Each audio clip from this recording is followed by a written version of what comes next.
Awal mula tujuan Jepang menguasai Indonesia yaitu untuk kepentingan ekonomi dan politik. Jepang merupakan negara industri yang sangat maju dan besar. Jepang sangat menginginkan bahan baku industri yang tersedia banyak di Indonesia untuk kepentingan ekonomi. Untuk menyamakan jalur pelayaran bagi bahan-bahan mentah dan bahan baku dari ancaman sekutu, serta memuluskan ambisinya menguasai wilayah baru, Jepang menggalang kekuatan pasukannya serta mencari dukungan dari bangsa-bangsa Asia.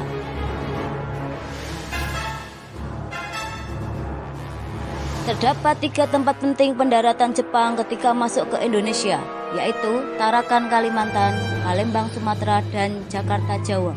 3 lokasi tersebut merupakan pusat perkembangan politik dan ekonomi pada masa pendudukan Belanda.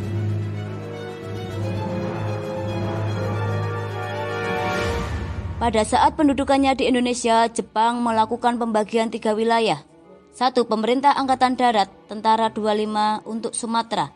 Pemerintah Angkatan Darat, Tentara 16 untuk Jawa dan Madura. Pemerintah Angkatan Laut, Armada Selatan untuk Sulawesi, Kalimantan, dan Maluku. Kebijakan pemerintah militer Jepang diantaranya adalah berdikari, berdiri sendiri. Semboyan 3A, Jepang Cahaya Asia, Pelindung Asia, dan Pemimpin Asia. Memperbolehkan pengibaran bendera merah putih berdampingan dengan bendera Jepang.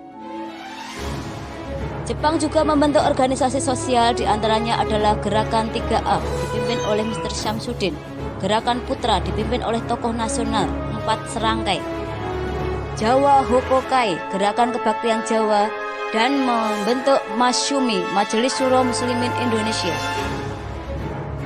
Jepang juga membentuk organisasi semi militer, diantaranya adalah Seinindan. Tujuannya memberi bekal bela negara agar siap mempertahankan tanah airnya.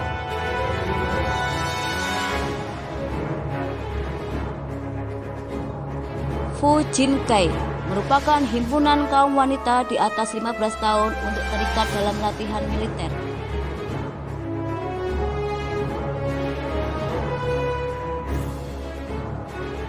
Membentuk Keibundan merupakan barisan pembantu polisi untuk laki-laki berusia 20-25 tahun.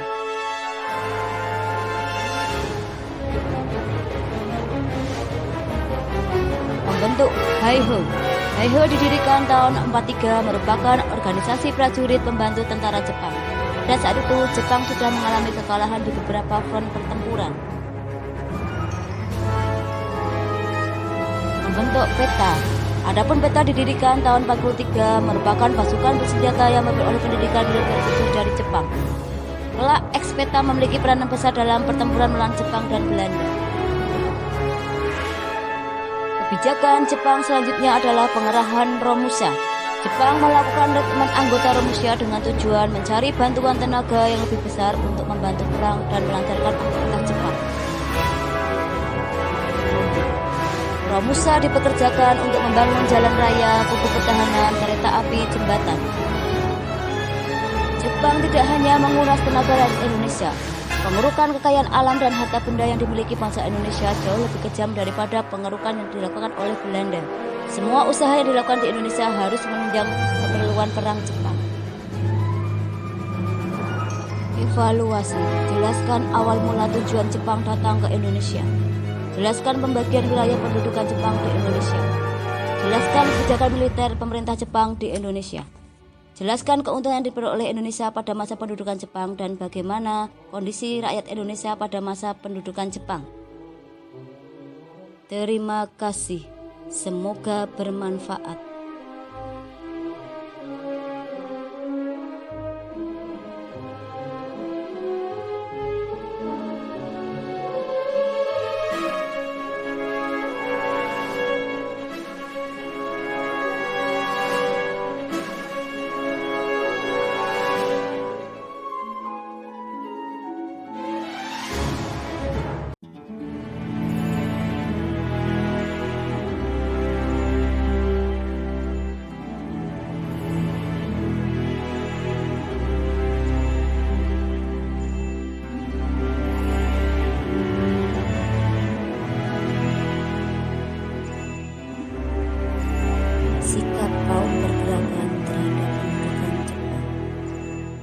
bangsa Indonesia telah melakukan berbagai upaya untuk menanggapi kebijakan-kebijakan Jepang. Propaganda Jepang sama sekali tidak mempengaruhi para tokoh perjuangan untuk percaya begitu saja. Bangsa Indonesia sadar bahwa Jepang adalah penjajah. Bahkan bangsa Indonesia sengaja memanfaatkan organisasi-organisasi pemberontak Jepang untuk meraih Indonesia merdeka.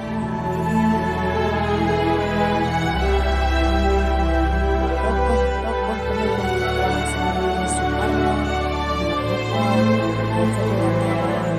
Mas Mansur memanfaatkan putra sebagai sarana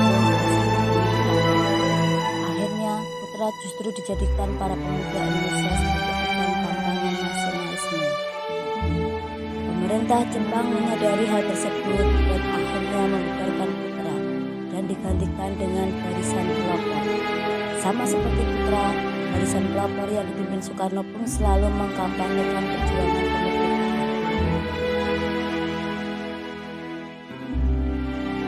Larangan berdirinya partai politik pada zaman Jepang mengakibatkan sebagian tokoh perjuangan melakukan gerakan bawah tanah. Gerakan bawah tanah merupakan perjuangan melalui kegiatan-kegiatan tidak resmi tanpa sepengetahuan Jepang atau gerakan sembunyi-sembunyi. Adapun tokoh gerakan bawah tanah diantaranya adalah tokoh-tokoh yang termasuk dalam garis pergerakan bawah tanah seperti Sultan Syahrir, Ahmad Subarjo, Soekarno, Maramis, Bung Hairil Saleh, dan Amir Syarifuddin. Mereka terus memantau perang Pasifik melalui radio-radio bawah tanah.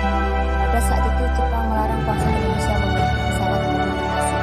Kelompok bawah tanah inilah yang disebut sebagai golongan radikal atas karena mereka tidak punya kompromi dengan Jepang.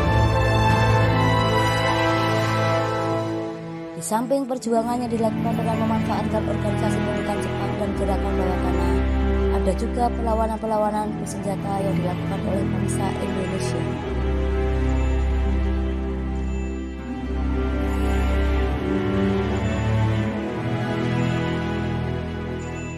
Perlawanan bersenjata rakyat Aceh dipimpin oleh Tengku Abdul Jalil, seorang ulama dari Coteng Aceh, menentang peraturan-peraturan Jepang. Pada tanggal 10 November 1942, dia melakukan perlawanan. Dalam perlawanan tersebut, dia tertangkap dan tertembak mati. Perlawanan Singaparna di Jawa Barat dipimpin oleh Kiai Haji Zainal Mustafa. Dia menentang Saikeri, yakni menghormati Kaisar Jepang. Tanggal 24 Februari 1944, perlawanan terhadap Kiai Haji Zainal Mustafa dan perlawanan Indramayu, Jawa Barat. Para petani yang dipimpin oleh Haji Madria menolak kenaikan padi yang terlalu tinggi. Akan tetapi perlawanan mereka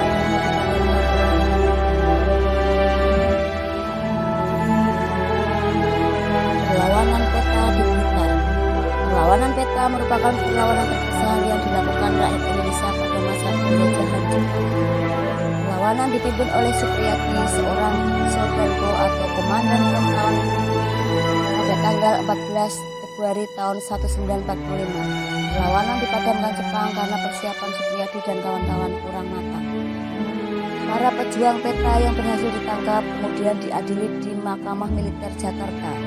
Beberapa di antaranya dihukum mati seperti Dr. Ismail, Murati, Suparyono, Halir, Mangkudijoyo, Sunanto, dan Sudarmo. Supriyadi sebagai pemimpin perlawanan tidak diketahui nasibnya. Kemungkinan besar Supriyadi berhasil ditangkap Jepang kemudian dihukum mati sebelum diadili. Evaluasi. Bagaimana sikap pergerakan dalam menghadapi pendudukan Jepang di Indonesia? Bagaimana tokoh putra memanfaatkan organisasi bentukan Jepang untuk melawannya? Jelaskan yang dimaksud dengan gerakan bawah tanah beserta tokohnya. Jelaskan perlawanan bersenjata yang terjadi pada masa pendudukan Jepang dan bagaimana akhir perlawanan bersenjata pada masa pendudukan Jepang.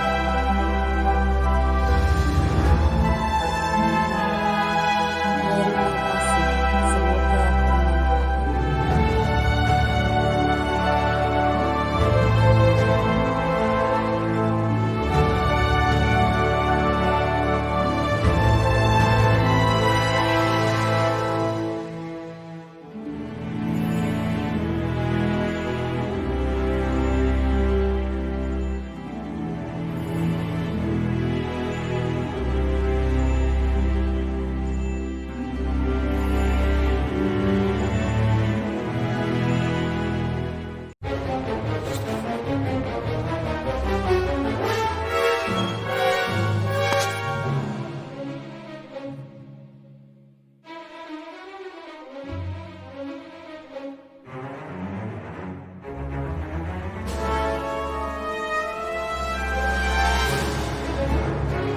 masa kolonialisme dan imperialisme VOC, pemerintah Hindia Belanda, Inggris dan Jepang mengakibatkan muncul berbagai perubahan pada masyarakat Indonesia, baik dalam aspek geografis, ekonomi, budaya, pendidikan maupun politik.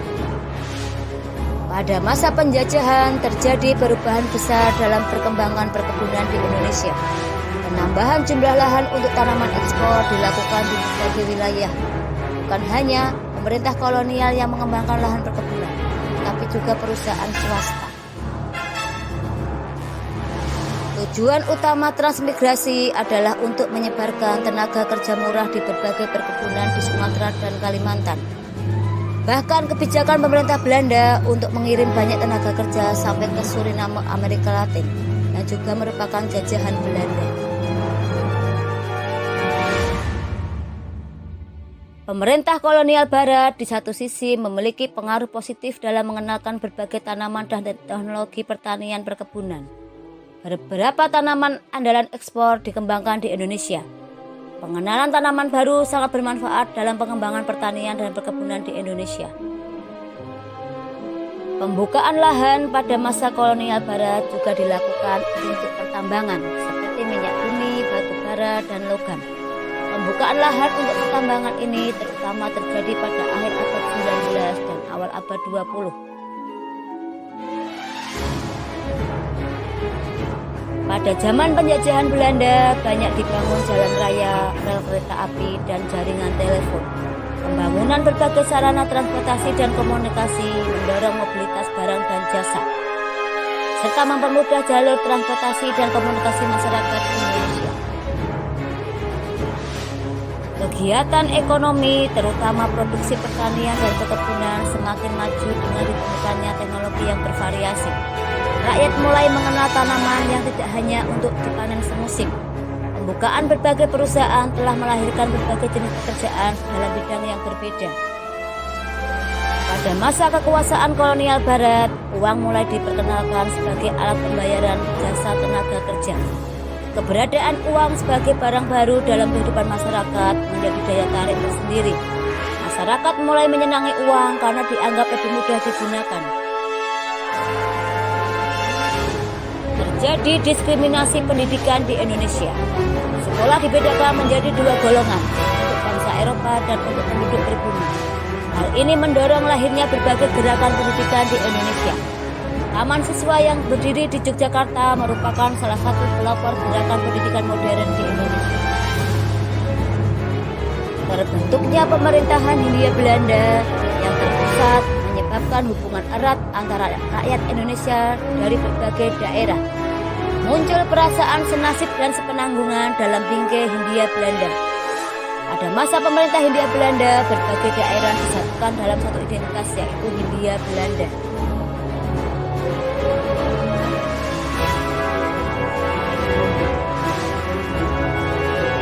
Berbagai perubahan budaya pada masa penjajahan Belanda, antaranya ada dalam seni bangunan, tarian, cara berpakaian, bahasa, dan teknologi.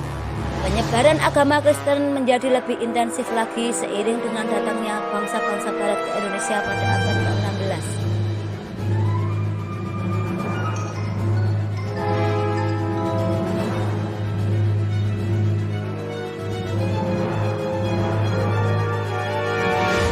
Evaluasi.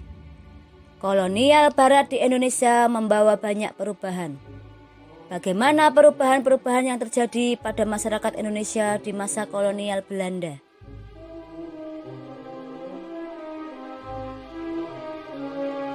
Terima kasih. Semoga bermanfaat.